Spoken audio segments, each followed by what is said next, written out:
Hey, what's up, guys? This is Yuri Makes Korean, and if you're watching this and if you've been watching my other videos, you should have been anticipating this day for quite some time. This is my year update. I feel this update is very important because it's going to be a complete summary of, how my journey is so far for a substantial amount of time. So I'm really excited about this, and I hope to really be able to demonstrate some of my reading ability later this week. But besides that, I really want to make this update not like my regular ones, a little bit more concise, but also a little bit deeper into like my backstory and how I got into language learning. I remember when I started all of this, I was about 17 years old. Well, actually, no, it goes way further back than that. I had experience with language learning before. So when I was a very young kid, I think I wasn't even 10 yet. I think I was 7, right? 7 or 6.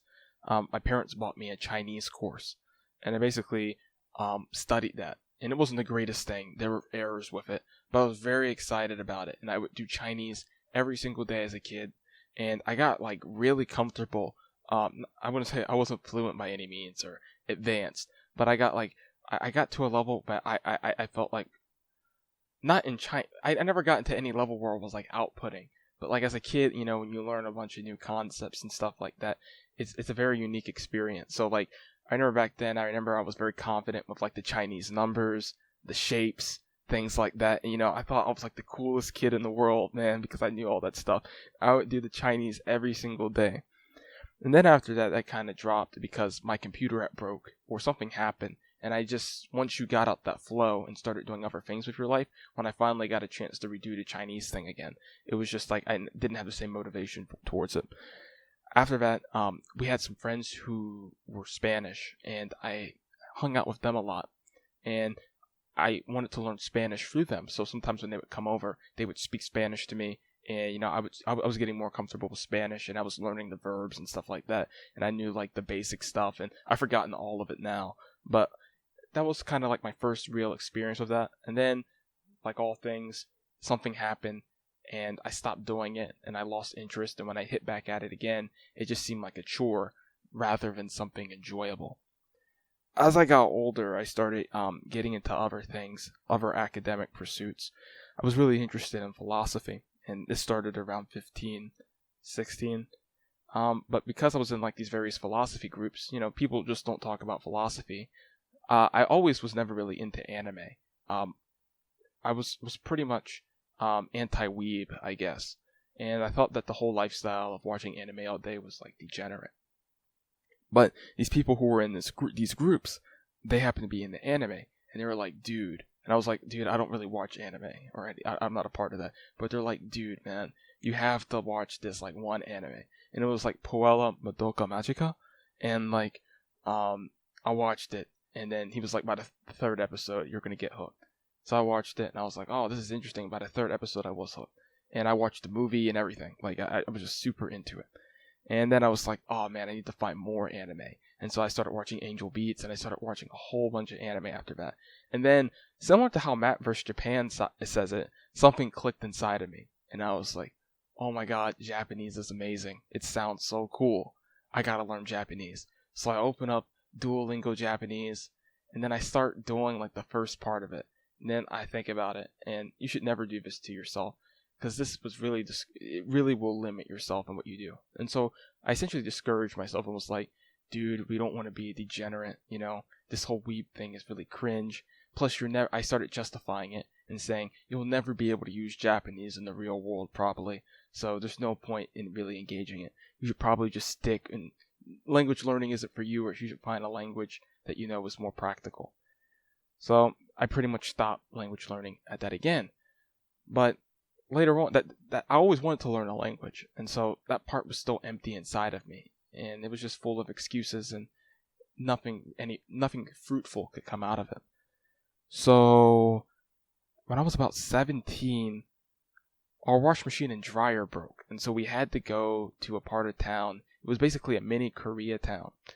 And there was this mini Koreatown that we were in, and basically I know this sounds like this is going to be leading up to something, but it's going to take an unexpected turn. So, like I said, our washer machine and dryer broke, and we had to go to this laundromat that was in this like little Korea pocket town. It was next to an H Mart, and so I was sitting there, and like we were just there all the time, like all the time, just doing clothes. I mean, it was almost every single day, not every single, but like once every other day or whatever. And so we were just in there, we were doing clothes and stuff. And I remember I would go into the H Mart to get food and stuff when we were finished, like during like lunchtime period or whatever. And so I would go in there and I would buy something in the cafeteria area, because H Marts a lot of times have cafeterias, they're big stores. And I noticed, because I used to eat Vietnamese food a lot, probably ate more Vietnamese food than Chinese. There was a little Vietnamese little hole in the wall inside the H Mart.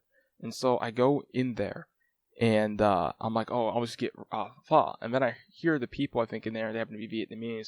They were speaking Vietnamese, or I saw something that was in Vietnamese. And I was like, oh my god, Vietnamese looks so cool, and it's like Romanized and stuff. Like, oh my god, this is going to be so cool. You know, because Vietnamese sounds really cool and stuff, or unique rather. And so when I get back, I'm like, oh man, I gotta learn Vietnamese. And then in my mind, I was like, dude, if I do a little bit of Vietnamese Duolingo every single day, I mean, I'm probably going to be fluent. Like, it's going to add up over time. And in theory, I was right. I'm probably still right about that to this day. But in theory, the theory was correct. But I don't know if Duolingo is going to be the most efficient way to get you to where you want to go. Probably not. But at the time, I didn't know any better. So I was like 17. I was like, dude, I can't believe I'm 17 and I'm still not bilingual. So I was like, I have to learn a language, you know. It was this arc, you know. I learned, I was studying philosophy, and I got pretty competent at debating in it. And then I was like, okay, and you know, I was starting to get good at chess, and then I was like, oh dude, we need to be bilingual. And it was like that's gonna be like, you know, the trinity of like, you know, awesomeness. And so I will finally have that, you know, that smartness aesthetic. And so I was like, okay, I opened up Vietnamese and Duolingo, and I quickly noticed that the grammar was simple, and I was already starting to create sentences from like a few words. And I was like, after a while, I was like, dude, why am I just using Duolingo as my only resource? I could just go out and just make like sentences. And so I started following like people like Lao Shu, and predicting conversations, and basically making sentences or phrases based off what I expect native speakers to think. So I started chatting with Vietnamese people online, and I would learn vocabulary that they would use, almost like in 1T sentence form. So like I was starting to build like a vocabulary or a base, so there would only be like 1 or 2 words within a sentence that I didn't know, and I would just look those up, and it would just keep getting deeper and deeper the more complex the conversation became. And that's basically how I did Vietnamese. And I basically did Vietnamese inconsistently on and off for about a year after I started. It wasn't as consistent. There would be weeks I'd miss, but I always try to hit back on it or whatever. And I didn't get to that far where I wanted to go. If I would have done it like probably every single day, I would have had a higher competency and like vocabulary base in the language. But I only reached like an A2, A1, high A1 level in the language. And so after that, I was like, oh man, I don't know how I found it, but I found Matt vs. Japan somehow. Because I was like, maybe we should go back to Japanese. And I was trying to figure out what I wanted to do with my life, basically. I was almost 18. And so, or I was 18 at this point, I think. And I was like, dude, I got to figure out what I want to do with my life. And so I started looking at like, you know, these programs that were in Japan, these immersion schools rather. And I was like, oh, immersion learning in theory makes sense. It's how like, you know, the idea, you know, if I have a child and I raise him in like, you know, China, he might grow up speaking Chinese, you know, because, you know, he'll grow up with like Chinese people. So the idea of immersion was never foreign to me. So, yeah, so I was like, let's check out these immersion schools. And some of the immersion schools seem like they offered pretty good deals, but some of them were like pretty expensive as well. So I was like, I'm not sure if that's an investment I want to make. But from doing the immersion school thing, I think that's how I found Matt vs. Japan. I'm not sure. Started watching his videos. I was like, oh my god, this is so cool. You know, but I was like, I still had doubts, you know, like, is Japanese really a language I want to learn? Like, I don't want like Japanese people to ask me like, you know, where'd you learn Japanese? Did you learn through anime? And be like, yeah, like I still thought that stuff was kind of cringe. Even though at that time I was still already okay with the idea of watching anime. It was just really weird how my mind was working at the time. And so I was like, instead of pursuing Japanese, I had a Gyopo friend, who was telling me about how, oh bro, you can learn the Korean alphabet and like do it like in a couple hours, dude. It's not hard. And I was like, really? And so I started checking it out, and I learned it in like a super short period of time. I was like, okay, this is the language I want to pursue.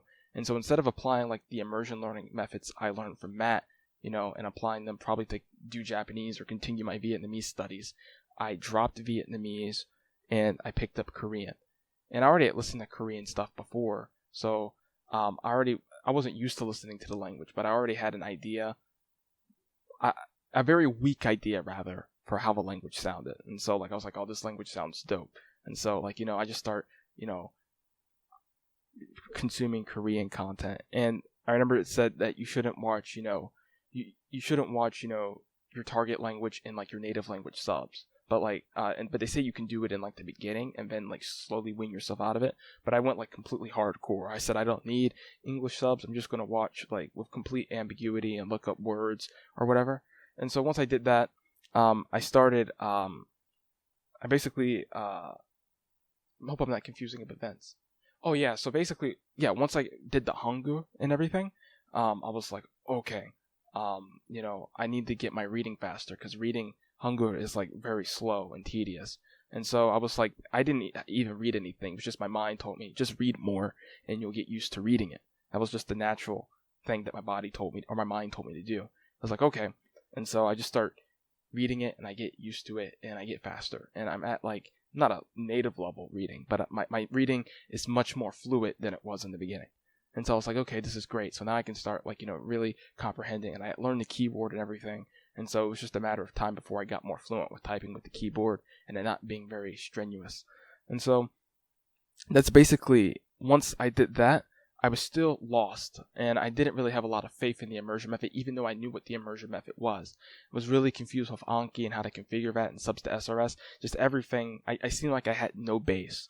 Until I found one day, by just randomly typing Korean immersion learning, I see that Cloudy Howdy made a video like a week ago or whatever on this topic. And then when I click his video, he has a link to like a whole resource sheet. He has like the Discord community. I'm like, yes, I finally succeeded. I finally found what I was looking for. There was so much other stuff for Japanese, but not for Korean, until I finally found that. I was like, yes, I've done it. And so I joined the Discord and I'm all hyped and everything. And I basically just start learning from there. And from seeing other people's experiences and asking questions, I basically built that over a period of time. And now like I'm pretty much roughly independent, at pursuing the language on my own. Even though I still ask questions every once in a while, I have a full idea of how the method works and what I need to do. And so I'm pretty much mostly independent. But that's basically how I got into the community and how I basically started really pursuing Korean over this time. So I think now that you got an intro about who I am and how I got into language learning, maybe it's good to talk about some of the things I've accomplished this year. I feel like I've accomplished quite a lot. I remember starting with like no comprehension to like my comprehension where it's at now. And no comprehension being like it was just all gibberish. I only knew like a few words. But thankfully, because I had done like some pre-made Anki decks before, that already helped me build like a rough vocabulary of what things should be. And then I also had retros decks, and I used retros decks to help me build up that comprehension. So I was pretty competent, needless to say. And at that point, it was just a matter of like learning the grammar and stuff, which is something I still struggle with. But basically, over time, my comprehension would slowly build until the point where it's at today. And the point where it's at today is like, it's pretty much I can comprehend like most slice of life content. I can read like a lot of webtoons and stuff like that. And there'll still be words I don't know, but I'll be able to read the story with not much of an issue. I'll be aware of what's going on. Anime, Ghibli films, all that type of stuff, and certain dramas and web dramas, there's no problem like in terms of like comprehension per se. So, that's pretty much where I'm at with that. I've accomplished many specific things. One, I got my reading up to a very high level. Not by high level, I mean moderate for someone who's like in a lower intermediate, higher beginner area. So I don't have any problem with like, it doesn't feel strenuous to read because it doesn't feel like, it doesn't feel very sluggish. But I know that I still have a significant gap between me and a native speaker in that regards. But I think you guys understand what I'm saying. And I think I've, especially in the later part of the year, I feel like my grammar has gone up and my reading ability has gone up in terms of like understanding what I'm reading, like compound sentences and things like that, even though I still have trouble with like bigger ones. I think I'm starting to get the hang of it. Another thing too is that this year, especially in the later part, my listening has gotten a lot better.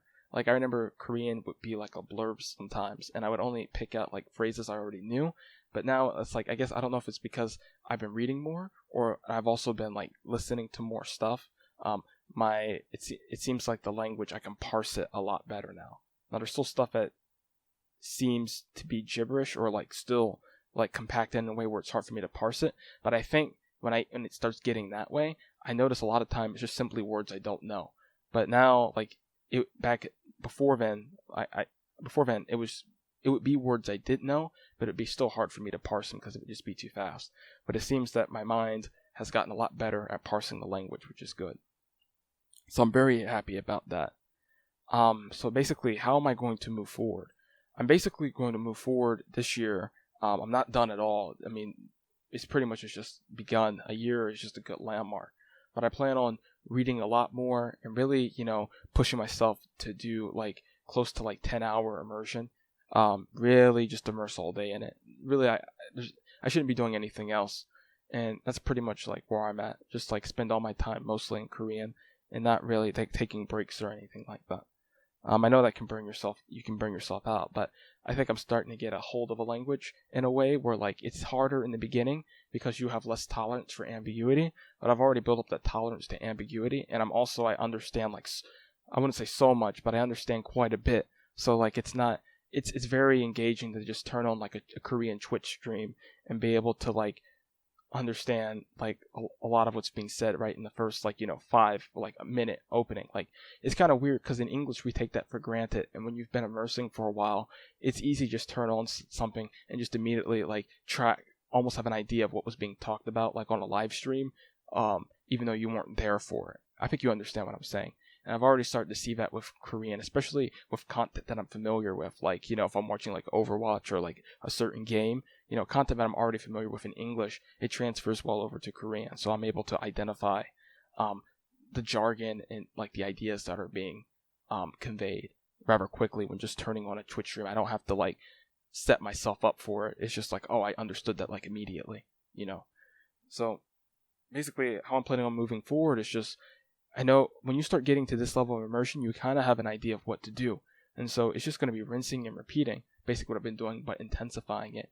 I also hope to start, since it's a year, I'm not afraid to start like, hopefully, once I review more grammar, to start writing a bit more and to start not being too shy to like output, since I think I have a decent intuition for what's correct and what's incorrect in the language. It's just, I need to strengthen it, of course, but I don't feel like, it's so bad that I can't experiment a bit, for lack of a better word. So that's pretty much what I'm going to be doing. It's time to transition more into, more advanced content now and really increasing my vocabulary scope, grammar scope, and also not being shy to start getting like the strong base set that I already know activated so I can start like, having basic conversations with people on the internet and stuff like that. But like, it's kind of funny. When in the beginning you really want to start outputting, but when you start doing the immersion process for quite a long time, you're kind of scared to output in a way, and you kind of don't have an interest in it anymore. So it's probably time to start getting a little bit more curious about it. I'm not ready to start outputting, but just start dipping my toes in to see if the water's hot or cold. So I don't think I have like any strong additional goals. Mostly to, like I said previously, to spend more time with the language and to like mostly diversify my content.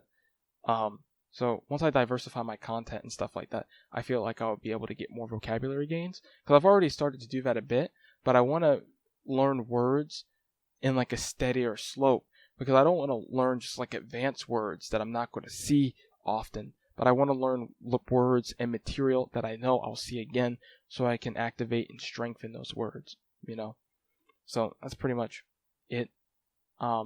It's just crazy because like, it's kind of weird how people define fluency, because like there's some people who would have done Korean for a year, but they wouldn't have done any immersion, so they'll have a bunch of canned phrases to say, not really an idea of how the language works in general.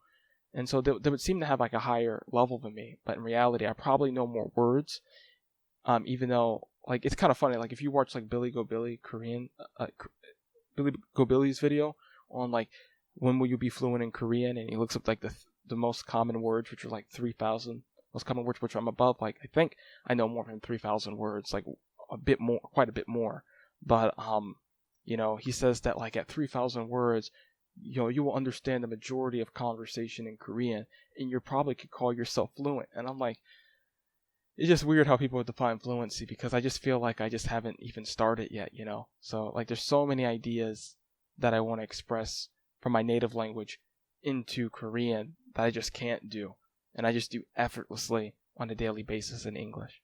So I don't feel like I'm there at all. Like I could easily probably like figure out how to like, say basic stuff to impress people at like, grocery stores or when I'm out and about, which is perfectly fine, right? But like I'm not that type of person who just engages in that type of small talk. I mean, I try to have like relatively more advanced discussions with people, and my Korean is nowhere near that level. Like I couldn't think about like having a conversation like about like philosophy or some sort of academic interest, right, in Korean at this moment. Like it's just no way in the world.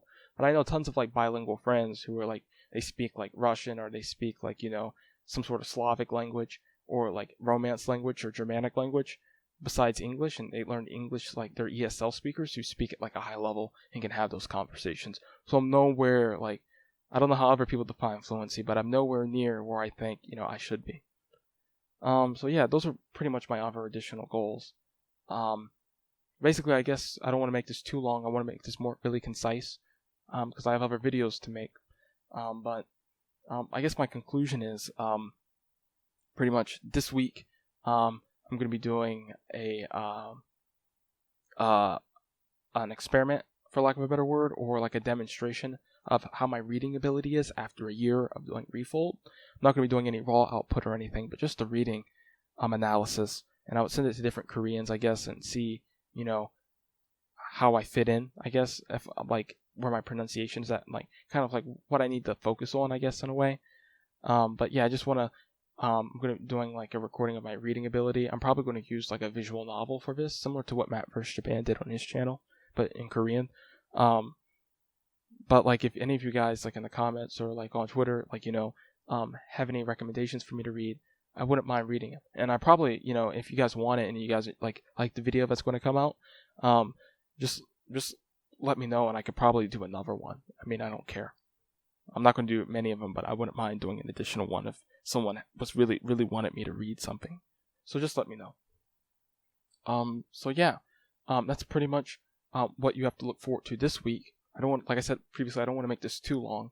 I appreciate you taking the time to watch this roughly 20-minute video. And if you have any questions, just ask them in the comments. I'll be happy to read them. And if you want to at me on Twitter, I'll have my Twitter in the description as well. So anyway, thank you for taking the time to watch my journey. I tried to make it less rambly than my usual updates. So hopefully you had the patience to really go for this one. Hopefully it wasn't too rambly. But anyway, if you appreciate this video, you can subscribe. That would be appreciated, or like it, so other immersion learners can see this. So anyway, thank you guys so much for the view, and I will see you in the next one. Thank you.